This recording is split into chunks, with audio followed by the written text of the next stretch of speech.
How in the world do we use communication to build reconciliation? And that is what I'm going to talk about today. So my friend Torrie is going to come join us in just a moment, and she is, well, just a lovely human being, but she's also a really great writer, and she's just a fantastic person to talk about communications and the power of story, because Torrie's story is really quite phenomenal. So she is going to come up and we are going to talk about communication and storytelling. Here she comes, hopefully. We'll see. It always takes a moment, you know. Instagram's doing all the new things. Hey, there you are. Fantastic. So glad Yay! you're here. I am so glad to be here. Thanks for inviting me. Absolutely. It's so funny. I was just saying that Instagram's doing all these new things. I'm going to move my camera just a little bit. Instagram's doing all these new things, and now I'm like, I don't know how to use it. It changed, but it's all working. Well, you had to walk me through what, 3 minutes ago, so we're It's all totally good. fine. That part hasn't changed. But now there's this new fun thing that you can invite people beforehand and talk backstage, like a green room. I didn't figure that out yet. Maybe then when we do it again, we'll figure it. I know. Next time. Next time it'll be fancy. So what the people are here for is actually about communication and reconciliation and how that works. So I was just saying that you Not are passionate about that at all. not at all. No. Neither one of us are passionate about that. No, neither one. And so what I really wanted to do is spend about 15 minutes really talking about how you've seen just the power of communication, leaning into hard conversations, have such an impact on your life. Like, I see it just because I know you a little bit, but I'd love for you to share just a snippet of your story and how communication helps with that. And then we'll talk about the big topic. Okay, oh geez, let's see, where do I start? I guess I'll start kind of at the beginning. So I was raised in Ohio in a predominantly white area. And obviously I am not white, but my mom is, my whole family that I grew up around is. And so I grew up realizing that it was easiest if I just was white. So I completely ignored the ethnic side of me at all. My dad is Puerto Rican, Afro-Puerto Rican, and so he wasn't in the picture anyway, so it made it really easy just to assimilate. So that's what I did. And so I'm going to pause you for just for most of my life. So I'm going to pause just to kind of drive that point home. When we talk about communication, we're talking about words most of the time, but you saw in the communication and the story around you, it's easier in my world if I go with this side and 100%. deny this part of myself. And I think that a lot of times for biracial or mixed race individuals, that is part of their narrative. It can be part of their narrative, especially if they only are exposed to one culture and the other one they're really not exposed to at all. It's really easy just to assimilate and ignore the other side of yourself. So where the hard conversations came really wasn't as a kid, because it was never a topic that was discussed. I was thinking about that this morning because I've been listening to Soledad O'Brien has a new podcast out. Love her, right? Yes, love her.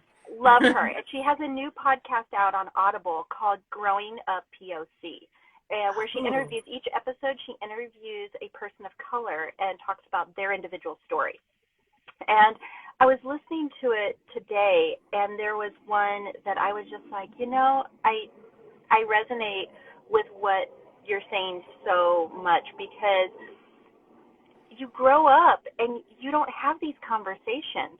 It's like my race or my ethnicity or my skin tone was talked about. My hair was totally talked about,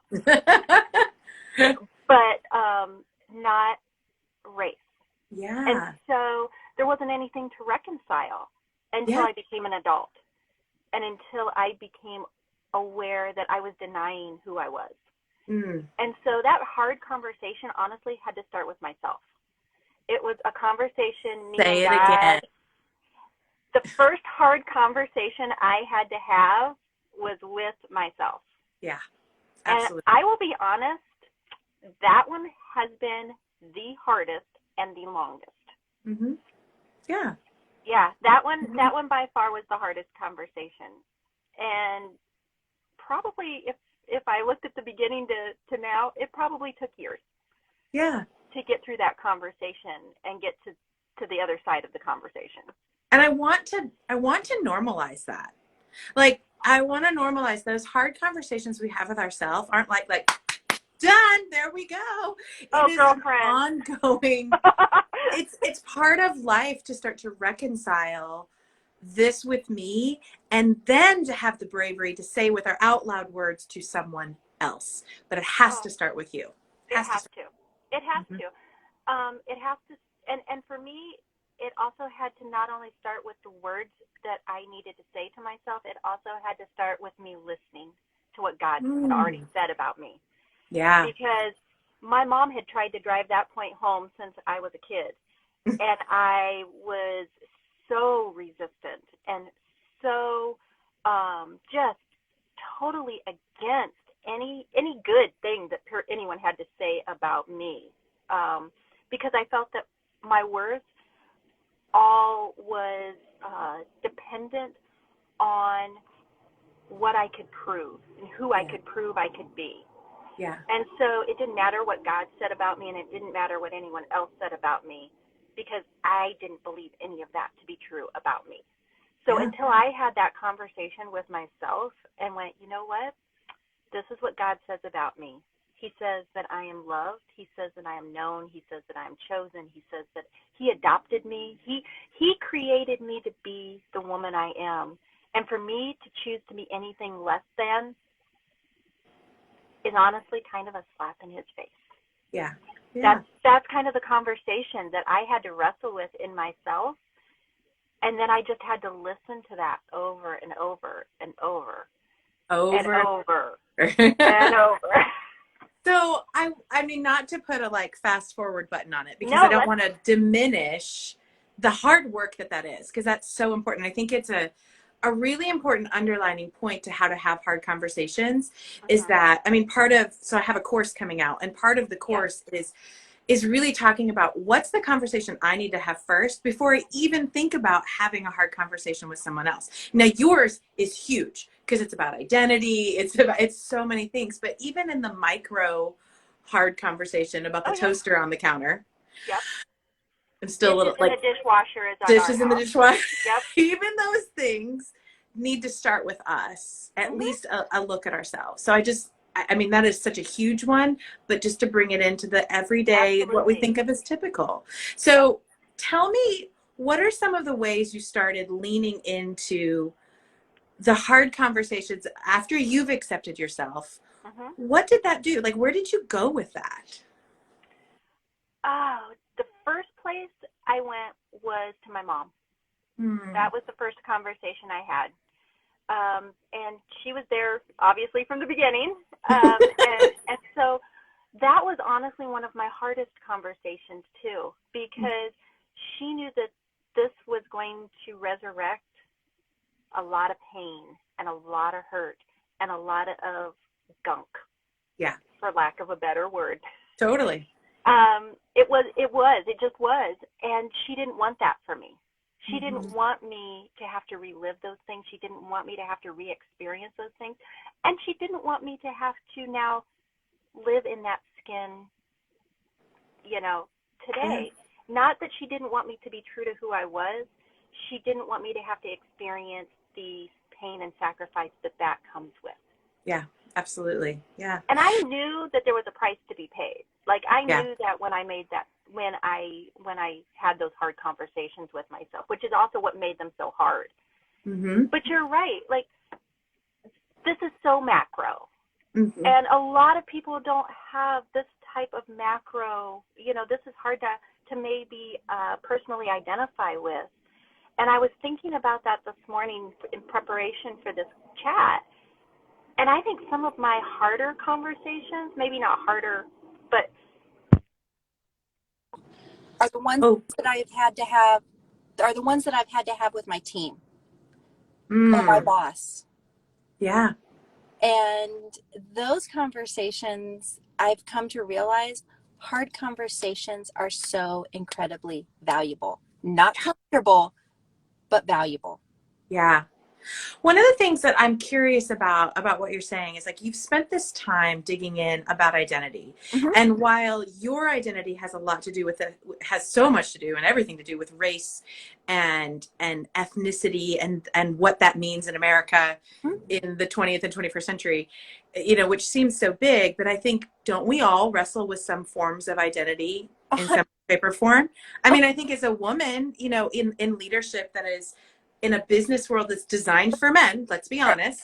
Just pause there for a second. Yeah. Leadership anywhere. Anywhere. Right? Anywhere. Yeah. Except and for, so we wrestle with that identity issue, and we have to have these conversations with yourself that said, I am not less than because of this. Or I don't have to be smaller. Like, I think what I believed is that I had to be smaller in order to fit. Like I needed to make myself, I knew that I wasn't less than, but in order to fit, I had to like make myself smaller. And I think that's where some of the identity things came for me. And when we think about these hard conversations, like you were saying, you have with your team, you have with your mom. I mean, come on, family conversations are the hardest. Coming up into the holiday season, I mean, your hard conversations could not come out at a better time. I think I messaged you that the other day. We're getting ready to have Thanksgiving, and now maybe last year we couldn't gather around the table, but this year we can. So, oh, heaven help. Much. Heaven Heaven help all of us. Right? Yeah. We need to be prepared going into Turkey Day. Yeah, totally. All of the things. So I want to come back though a little bit to this idea of you getting your identity a little bit settled. You know, it's an ongoing process, but you felt really settled, and then going into these harder conversations in your everyday life. What is the thing that you found? I mean, you found like that's the way forward. What's the thing you would share with people to encourage them? Because we've had a conversation. You're like, I used to shy away from them and be really nervous about them, but now I've found they actually are really beneficial. So tell me a little bit about that. What have you discovered there? Okay, so I've discovered one that for me, it's still an ongoing process. Uncomfortable conversations are still uncomfortable. I am a person who by nature shies away from conflict and confrontation.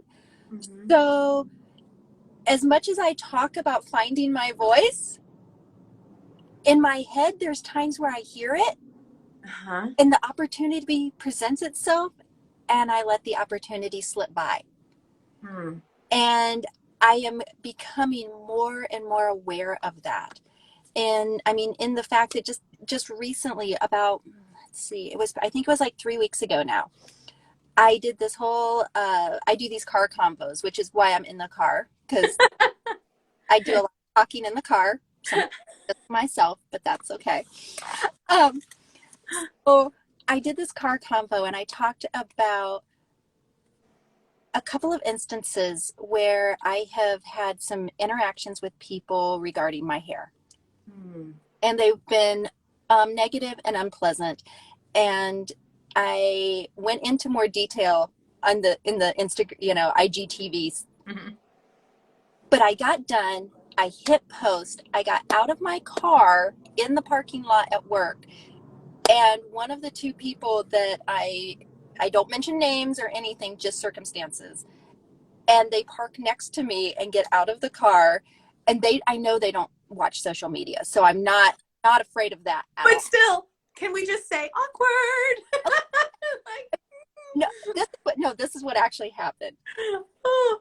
In the Instagram, I had talked about how when these circumstances happen to me, I still have a hard time confronting them in the moment. I don't know what to say. I don't feel adequate.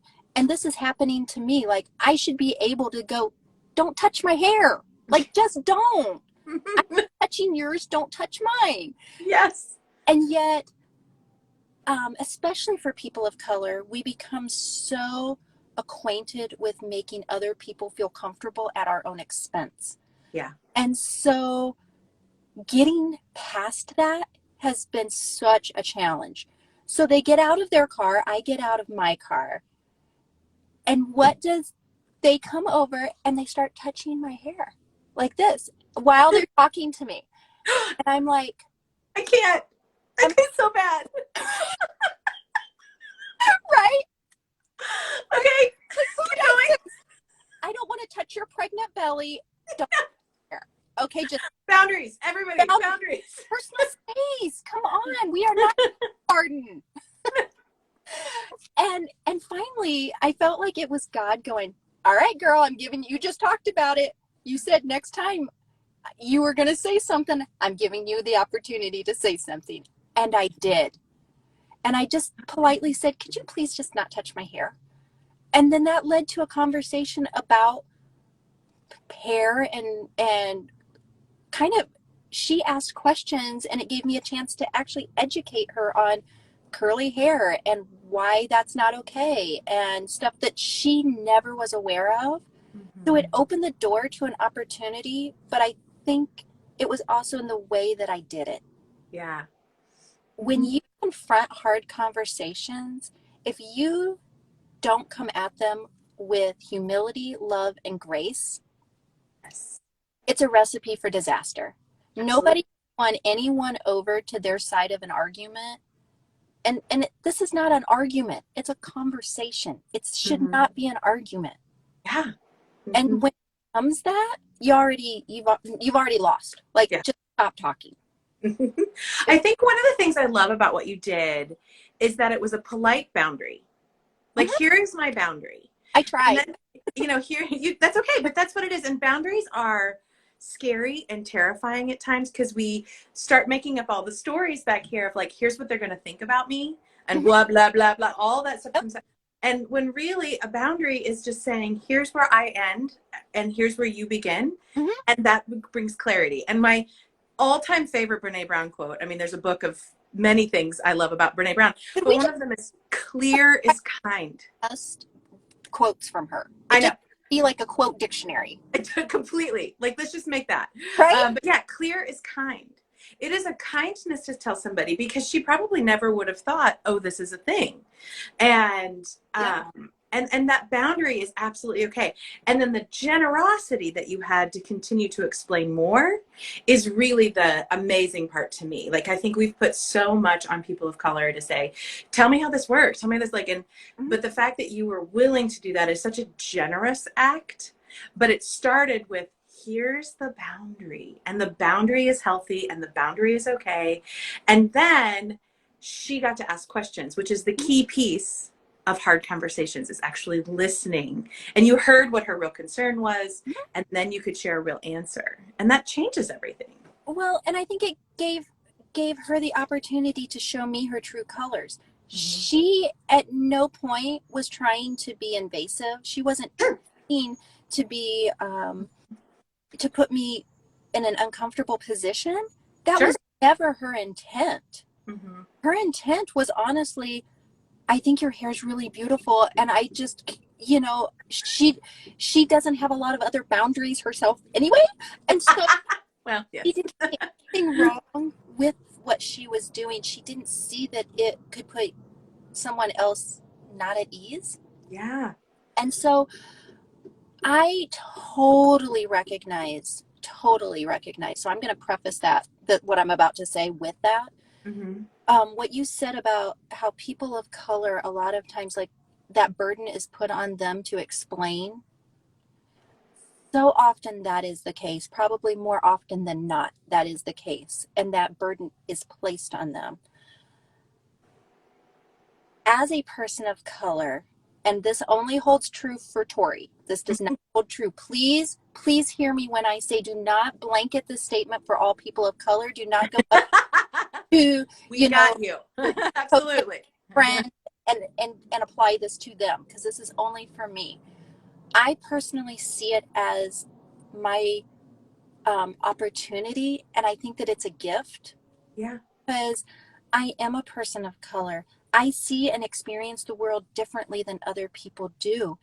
And if I can bring some awareness, some understanding, which in turn brings compassion and empathy, which finally bridges a gap, how can I not take that opportunity?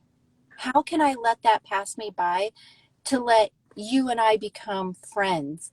Because that's not my job. I'm not talking about that anymore. that I totally get that that's where some people are. That is not where I am. I welcome those conversations. I And it's still generous. Even though you feel like it's a gift, even though you feel like Mhm. it's not everybody's job, which it's not, Right. it's still generous that you do that.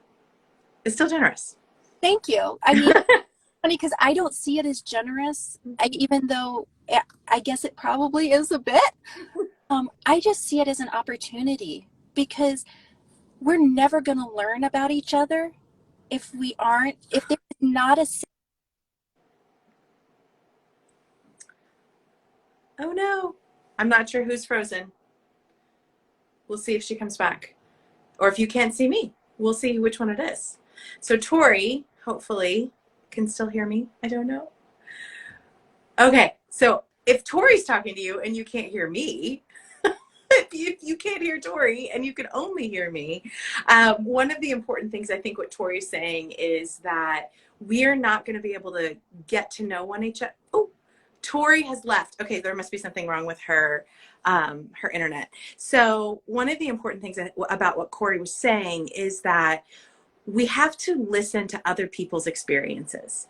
That is a key piece of clear communication, because I can't remember if you haven't seen, I did a story series on communication parts and the noise that gets between two people, and our different experiences are part of that noise. But because we can't see it if it's not ours, then there's no way for us to counteract that. So I so appreciate what Tori's talking about, that she feels like it's a gift to her to talk about this huge topic, being of a person of color.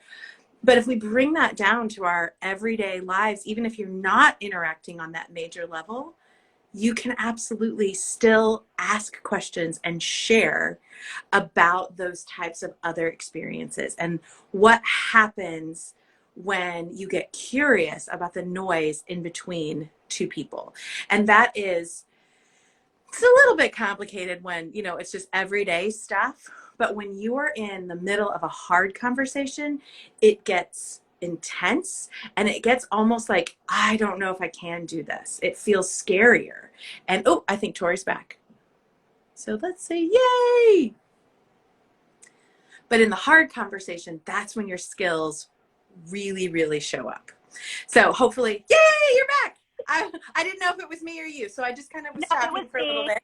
It was me. Sorry about that. That's okay. I was just saying, you know, you kind of went off right when you were saying, how are we ever going to get to know one another if we're not willing to ask questions and then be willing to share our experience?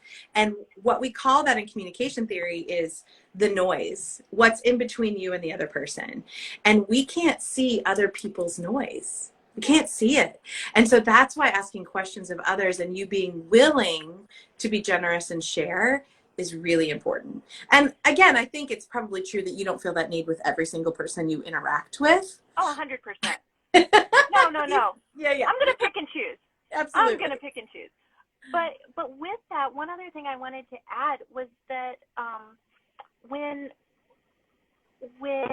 you ask questions, the one thing I've really tried to instill in, I don't call it my Instagram page, I call it my Instagram community, because it's not a page. This is a group of people who are learning and growing, and I want that space to be a safe place. This social media is just sometimes can be a rabbit hole of toxicity. And a rabbit hole in general, and then absolutely one of toxicity at times, if you're not careful. Right? I guess it depends if you're on TikTok or say Facebook or Instagram, but sometimes it's just hilarious dance videos and puppies, which is all my thing. But the one thing I've wanted to create there was a safe space, because I think that so often we're afraid to ask questions because we're afraid to offend. And so we don't know how to phrase it properly. We don't know the right term to use, the wrong term to use. Offense is honestly the last thing we want to do to somebody, so we just don't ask at all because we don't know what to say or how to phrase it properly. Yeah. And so when you're starting to have that hard conversation, I think you have to be willing to be a safe space and you have to be willing to maybe even lay a ground rule of there will be no offense here today. Like, I'm not going to leave this conversation offended by anything you said or the way you said it, and I hope that you will do the same. Because I'm not coming at this with a heart of intent to Yeah. to You know, offend. the things that's so important about that is that we sometimes hear the term psychological safety, which is a hugely important. It's so, and I think the piece I kind of have this theory that the piece that we forget is that we're in charge of that. Like, we have this We idea, are. this, like, psychological safety should happen, or there should be this psychological safety. That's our job. Like, we get to create that. And so, I mean, again, back to that, to my course, the free lesson that I have is about our physical responses, because sometimes we don't know what's happening to us.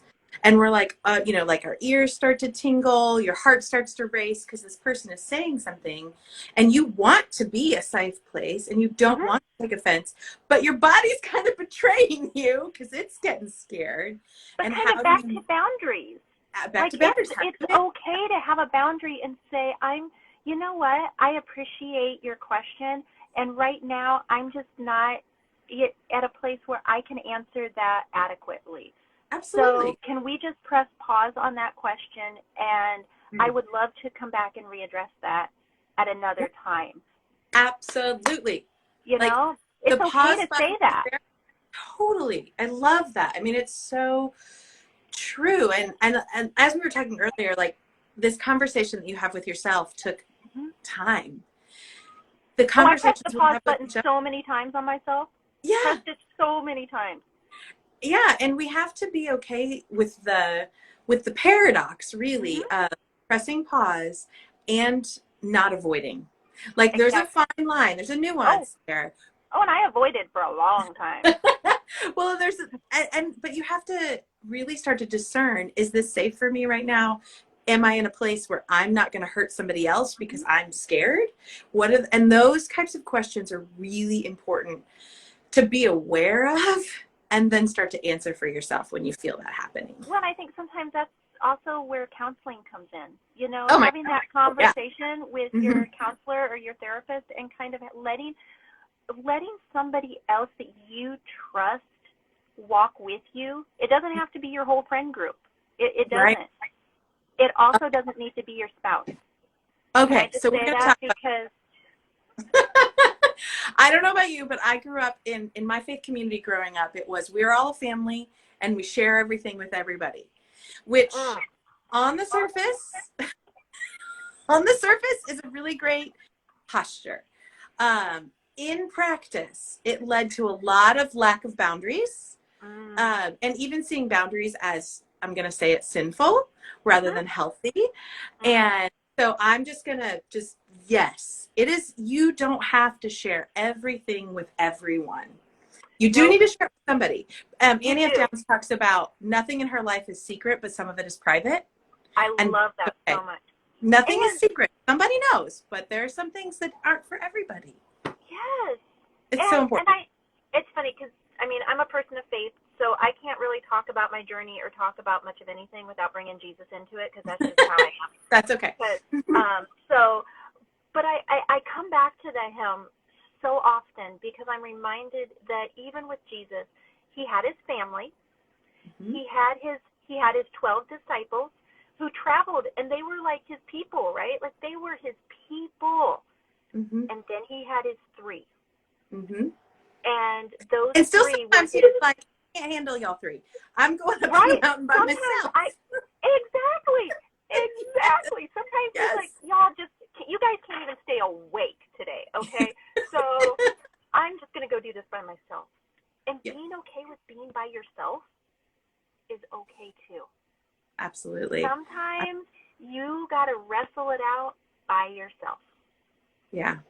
And that's why I think that therapist is so helpful. Because this is a neutral party. This is not family. This is not friends. This is not somebody who knows all your, well, actually they do know all your junk, but they don't hang out with you all the time. Trained to deal with it.